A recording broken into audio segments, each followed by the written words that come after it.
Welcome to the Quack and Roll podcast. I am your host, Quack Pui Lan.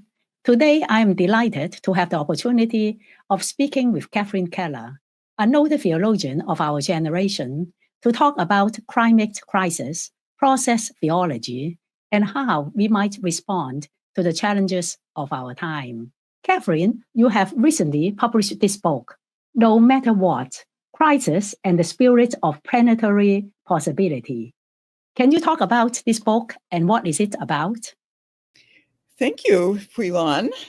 I just want to say I'm very delighted to be on your podcast. Quack, you do rock. I hope the subtitle summarizes it roughly, Crisis and the Spirit of Planetary Possibility. The sense of crisis is deepening by the day right now.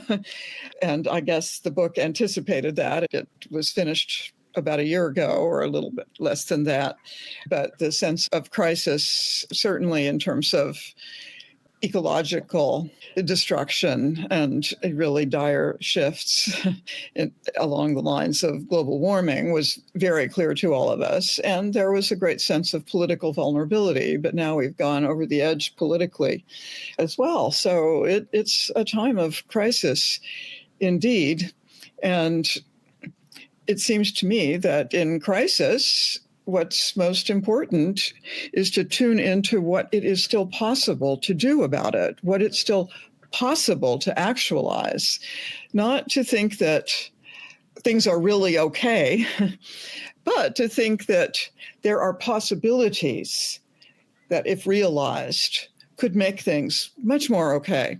So the spirit that helps us tune into that is some kind of spirit that we might feel as intimately personal. We might feel that it bonds us together in communities, and we might feel it also as the spirit of the universe. From your first book, From a Broken Web, to this most recent book, you have been interested in searching for new approaches to talk about God and creation. Can you share with us what animates your thoughts and writing? That's a beautiful question, right? That question of animation. I even think of anima mundi when you ask me the question of what animates my theology, the anima mundi, the spirit of the world, in an old Latin phrase. So what animates my theology might at a deep level always be that anima mundi, but it has been, since I wrote From a Broken Web decades ago, that was the dissertation I wrote and it turned into my first book. And that was a very feminist dissertation. It was a book written in the late 70s, very early 80s. So my preoccupation was around gender issues of liberation, but how they connected to broad theological questions. I guess the broadest theological question for me, it's the question of our relationships, the relationships that make us up from moment to moment. You, Quack Pui Lan, in relation to me now, are a significant part of what I am right now. And that's going to remain part of me, whether I remain conscious of it or not. And what all these books represent, other relationships to me and to endless others, and the relationships of our family and our social world and our political world that make us up. And of course, the relationships to the material world and all of its animate dimensions. And I think those animacies go all down, right down to the quantum level. It's not about consciousness, but a kind of liveliness. And I've been preoccupied with the aliveness of everything, but particularly I think my lens has been relational, trying to understand early on how relations between males and females were way out of balance as we all evolved together, becoming much more intersectional in my sense of the relationality. And that would be to include also matters of race and ethnicity and class, ability that takes us back out to the ecology of the universe again. All of those relationships. So then I wrote Apocalypse Now and Then because I felt that there was a dire threat. That was in the mid-'80s. to the relational life of the planet, and particularly through the Reagan administration's threatening to use nuclear weaponry and just the sense that we were in a very unstable moment. I began to connect to the book of Revelation in an odd way. I'm not a biblical scholar and I'm not apocalyptic in any sense that people usually mean the word, but there is something about the dramatic risk of our situation as a species, some obviously much more vulnerable among us than others, that made me start to think more in terms of apocalypse. But then I also needed to back off and think more meditatively, even mystically, which I think comes out in my book, Face of the Deep, which is a quote from the second verse of Genesis, where the Spirit is hovering over the face of that depth, that abysmal depth of all that is, the unformed potentiality, the possibilities of everything. And so that Spirit hovering there is another way to get at the Spirit of Planetary Possibility. It's there before any beginning. It's there at every beginning, and with the vibrating, the pulsing of its metaphorical wings in the beginning and accompanying us even now through whatever endings we face and hopefully new beginnings that pulsate open for us. But I hope that gives a sense that I've been interested right on through to no matter what in how we actually materialize possibilities, but how we only do that meaningfully if we are mindfully together in our actualizations. That is, if we can keep a disciplined attention to the relationships that are making us up for the better and for the worst, but to be mindful of all that relationality that makes us up gives us choices. It allows us to choose between possibilities for more degraded relationships and possibilities for enlivening relationships, again, to all fellow creatures. So I think that's something of the spirit that I believe has been in there through all of my books. And the feminist strand never went away, but the intersectionality that I think a lot of us, certainly you work with it brilliantly, that intersectionality allows us and indeed insists on our connecting particular zones of relationality like gender, like sexuality, than with other forms of diversity, even the diversity of species. I hope that it's clear that there's a kind of meditation, our boundless entanglements, that I think theology is about, and that it allows us to focus with greater clarity and greater courage on immediate relationships and on how they echo out into the whole world of systemic entanglements. You just talked about the book of Revelation and the book of Genesis. And in Face the Deep, you wrote about Job. Can you tell us why the Bible is important in your thinking, providing some of the root metaphors for your work? I think one of the reasons the Bible can be so important for me is that I wasn't brought up with the Bible being banged on my head. I was brought up in a very quirky environment of constant movement and only occasionally any church connection or Quaker meeting connection or something. And often it was because I sought it out as a very young person. Indeed, I sought out some church connections on my own, and it helped me to survive emotionally a lot of the traumas that my family went through, emotional traumas based on a lot of psychic damage from the war and other things. But it was reaching out to community that then I think exposed me most formatively to the Bible, but very soon I had found I had my own relationship to it. And I didn't feel defensive about that because, again, I was not exposed in any early forms of my life to fundamentalism, to more literal interpretations of the Bible. When I encountered those, that just seemed foolish to me. It seemed even blasphemous to think you could take these complex, mysterious stories and metaphors and make them into literal exactitudes. This is what you must believe. This is what you must do. So it had more mystery than that for me. And yeah, I ended up therefore going to seminary, and I enjoyed preaching. I had some interesting instruction in biblical interpretation, some of it more conservative than I was comfortable with. in various ways, but it was always progressive in other ways. So I was lucky to fairly early there in my mid-20s come into healthy interpretations of Scripture. But for me, it opened up around the love talk, which is always hard not to go back to, but it's hard to cite it because it's such a cliche, love the neighbor as yourself. But for me, in a family situation where we were constantly having to move, sometimes to different parts of the planet, Africa, Greece, several parts of the United States, there was the danger of real isolation, real social isolation. So I think there's something about that love teaching that very early helped me to just reach out, just take risks and form relationships. Because I'm a pretty introverted person, but I could connect with people. And I think it was that biblical love action that got to me. And I knew that love wasn't just a feeling, rather that it's a force. You open yourself up to it, and you can feel yourself channeling it when you reach out with curiosity and a bit of openness to another human, sometimes even a non-human.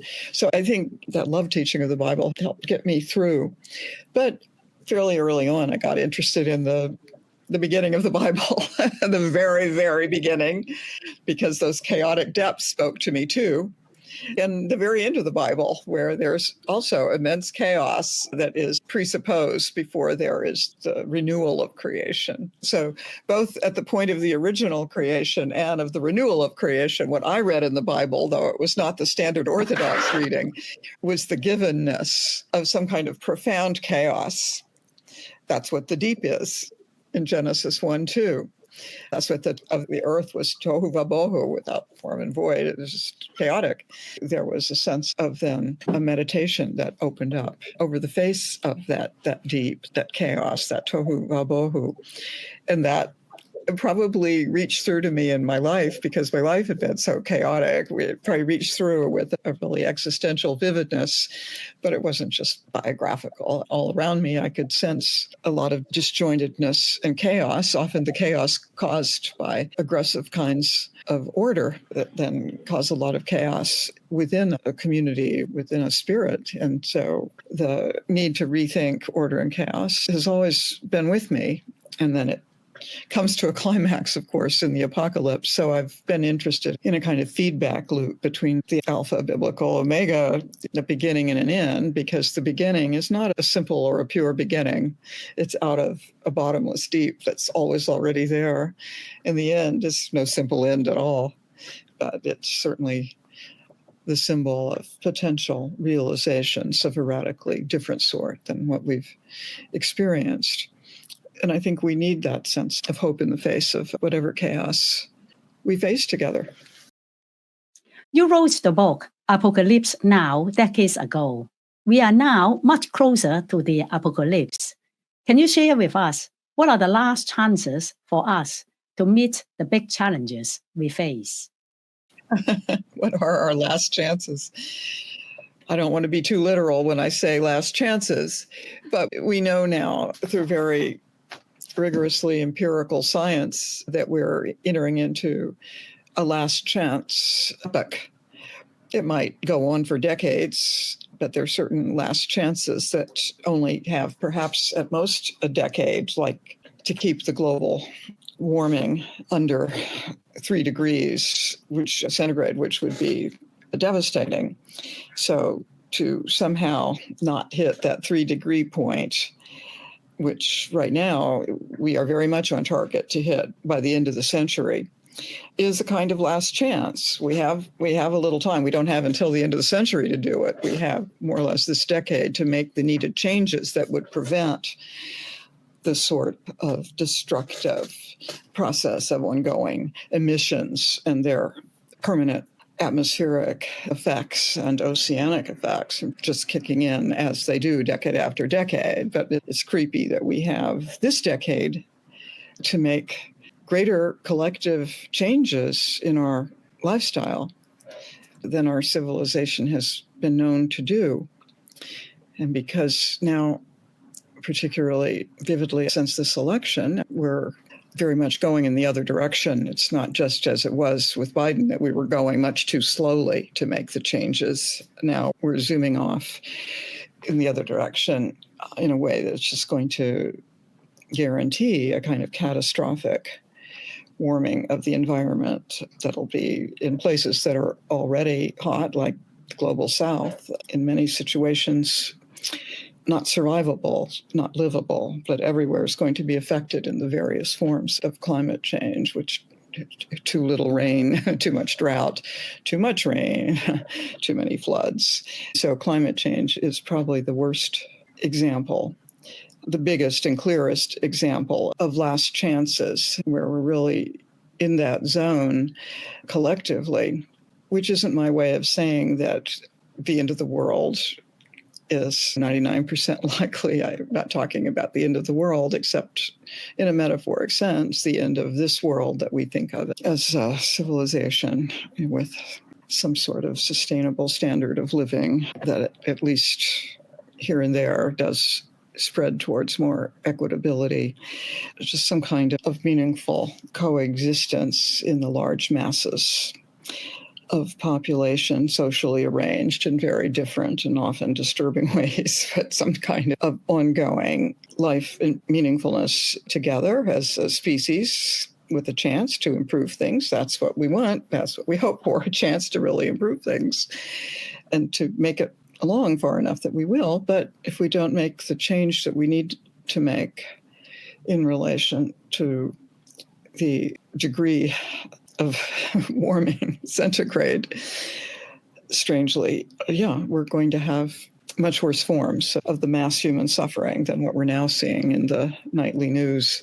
I just think that climate change is the most dramatic version of where we're facing last chances. But with many subpopulations of immigrants of color in the United States, for instance, whole groups are facing like last chances to survive, which is why they immigrate and leave so much behind, leave their world behind at great risk, and that now they're in danger of simply being turned away, treated like criminals, is hard to bear and getting harder every day, because we have millions of people fleeing intolerable circumstances, often climate-driven, who are exercising their last chances. And our new policies might shut those last chances off for millions. So there are a lot of ways of looking at last chances, but I think that interplay of climate and immigration is probably where it's most vivid to me at the moment. In my works, of course, different foci at different times. There in the 80s, it seemed that it was around gender and finding equality that we had a last chance to really come into play. But that feels a little archaic at this moment. And here you and I are as women talking in ways that find public voice. So it's nice to pause and notice that there have been forms of social evolution that we can be glad of. But there are other zones now where I think we are facing into Fox Angelicals, I called it. And I wanted to look at alternatives with theological reinforcement. So I was meditating on love tangles of theology as a way of embracing our entanglement and finding some hopefulness in the embrace.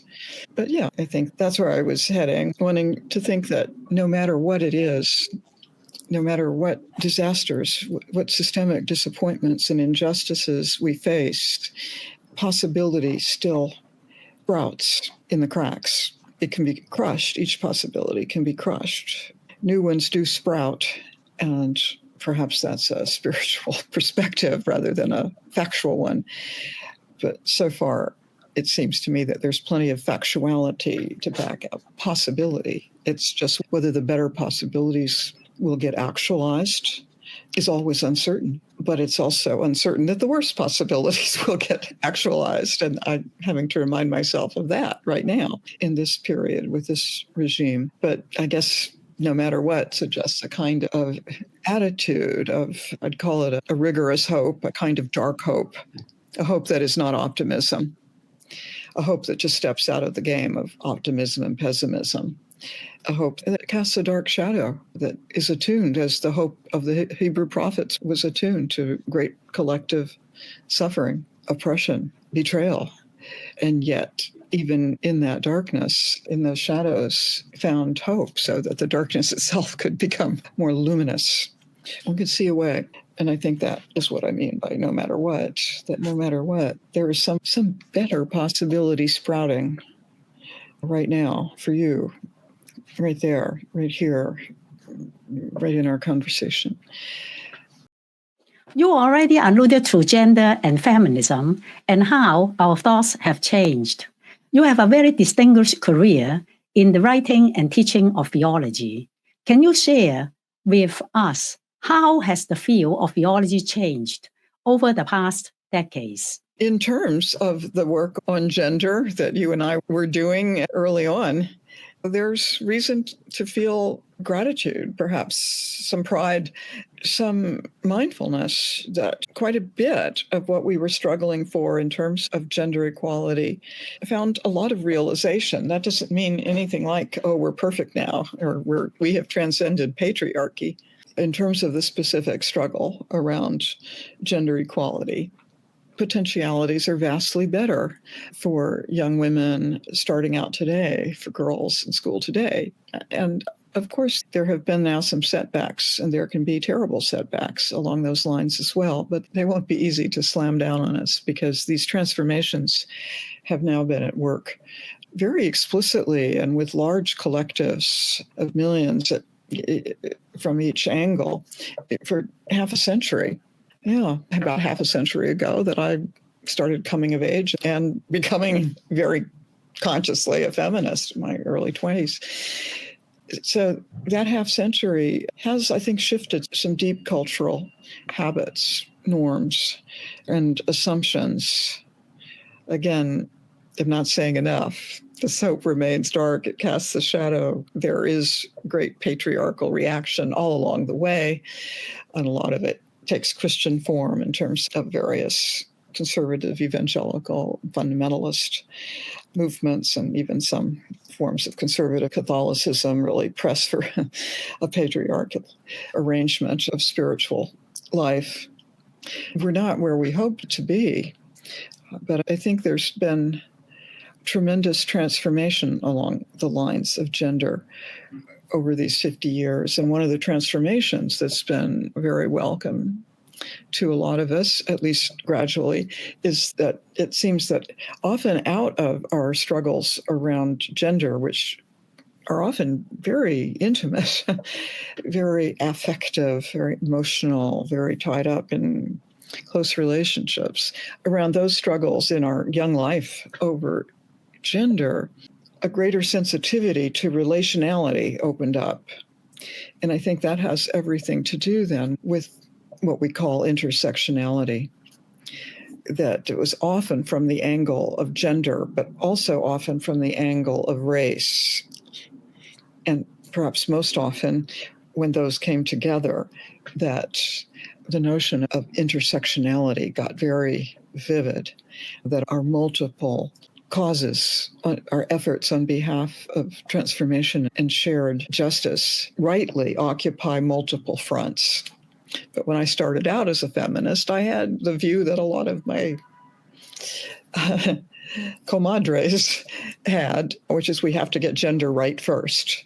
And if we get gender right, then we'll have the kind of sensibility, the liberated energy it will take to really work in a liberating way with race, with disability, with class, that if we work just with class and ignore gender, it becomes a totalizing approach to justice that can be hyper-patriarchal, as, of course, some of the history of the Soviet Union does show early on. But the point is that there was a kind of relational entanglement in multiple fronts of struggle that thousands of us soon began calling intersectionality, a kind of intersection of our key issues that has made for some broader, richer coalitions, sometimes really more effectual.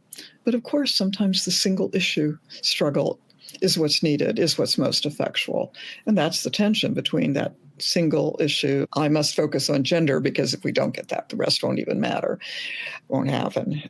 sometimes the single issue struggle is crucial, but whenever possible, whenever we see the chance, hopefully not the last chance, but in the face of whatever chances we've got, then I think we do try to embrace the intersections of multiple social concerns that intersect all of our lives. But the way race intersects my life has very little to do with the way race has intersected your life.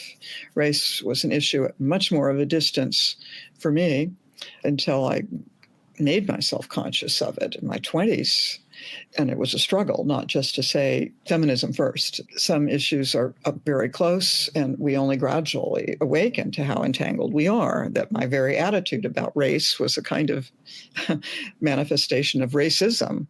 The fact that I thought race wasn't that relevant to me was a sign that it's very relevant, that I just hadn't even begun to struggle with the spurious benefits, the unjust privileges that my whiteness gives to me. And I could hardly see that because of the chaos and often near poverty level subsistence of my family. So I wasn't aware of my white privilege until I was significantly into my 20s.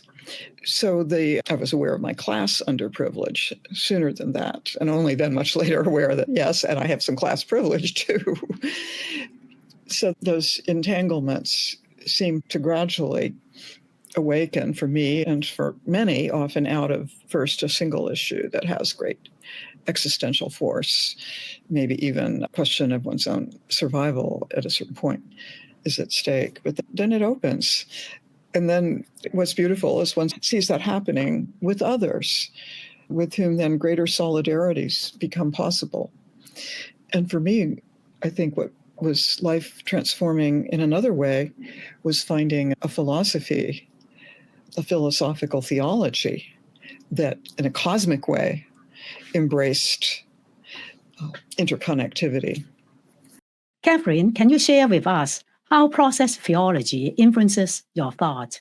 Last year, we lost a theological giant, John Cobb, and you wrote a beautiful tribute to him.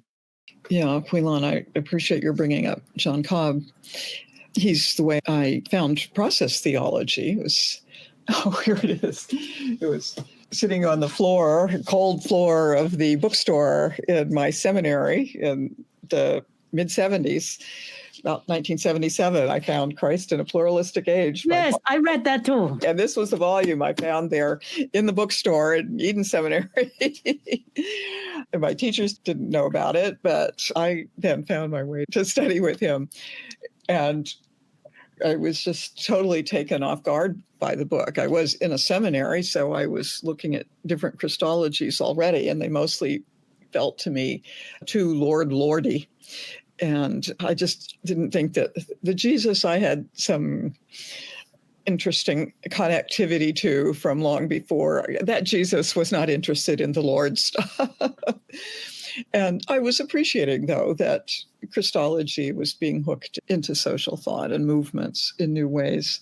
But what really came home to me reading this Christ in a Pluralistic Age was that Christ translates as logos, of course, in the fourth gospel, logos, word, or first principle of the universe.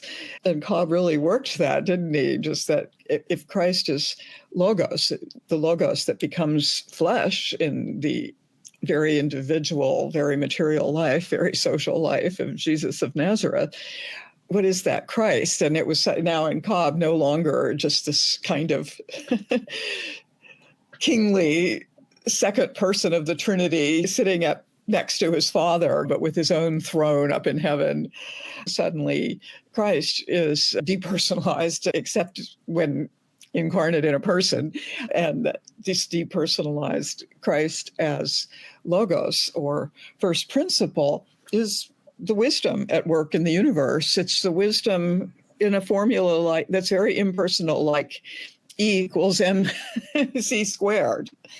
Einstein wasn't talking to God or praying to God for that response. But the point is that a formula that we consider really a universal truth, like E equals mc squared, is probably a rather crisp expression of the Logos. But so are certain teachings, like those we've talked about a little here, of love as they hook in to justice for the oppressed. So what I was getting from John Cobb and his meditation on the Logos was that this Christ is a kind of cosmic principle seeking materialization in every moment. And it's what Whitehead, who's the philosopher behind process theology, of course, what Whitehead called the divine lure, that there's a kind of lure of possibility. That's how God works. God doesn't work by intervening or causing or doing things directly, which is good to know, because then you'd think things would be being done much better than they are in the world. But it is a lure of possibility that we creatures, human and otherwise, need to actualize. So that really came through to me, the sense of the divine lure, but that Christ is one name for it. And what was important to John Cobb in this book that I encountered so early there is that what we call Christ is operative in probably every other religion or spiritual tradition or wisdom tradition. And we can't say that Christ is the best word for this wisdom. We can say that it's, for many of us, if we're calling ourselves Christian, perhaps the supreme symbolization of cosmic wisdom. But as Christians, we might also recognize that wisdom takes endlessly other forms. And it was that multiplicity of forms in the world across religious traditions, across species even, that opened me up in John Cobb. And I think especially two things in that book, especially his relationship to Buddhism, where he began a line of thinking that was very radical for Christian theology. He was saying that Christianity has a lot to learn from Buddhism. Buddhism takes in what it chooses from Christianity, and that can be a good contribution too. But the point for us is that they're saying we need from Buddhism. He thought we needed it to overcome the kind of inflated spiritual egotism that Christianity often produces, to get freed from our Christian egos into a much more networked existence. So I loved that sense of what he would later call becoming a Buddhist Christian. That really spoke to me. I was still a bit of a hippie. I had a lot of Zen in my background. So becoming a Buddhist Christian called to me. And there in seminary. And the other thing that I loved was his work on the architecture of Paolo Soleri, who's hardly known about. He was designing arcologies, these great cities that could be built in the wilderness, and it would take 1% of the dwelling space for the number of people, because they would go vertical and in a way that just drew on completely organic processes. I won't get into the details, that would be very minimal in the use of any kind of fossil fuels, and just in transition they would be needed. Beautiful kind of plan for or vision for an ecological civilization. And John was really working with that example to bring out what in process thought in general is there, a kind of ecology of the universe. It's a universe where every actual occasion, every entity, you at this moment, me at this moment, are events. We're not static substances or essences that are the same through time with external changes. We're actually moments of becoming, and becoming in relation. So your questions reverberating in me, your smile there on the screen, it's part of who I am now, and probably vice versa. And that relationality we can't escape from, but we can certainly repress it, which our civilization has done very effectively to create a kind of individualism with all of its devastating capitalist effects, et cetera, which John Cobb has done so much work on.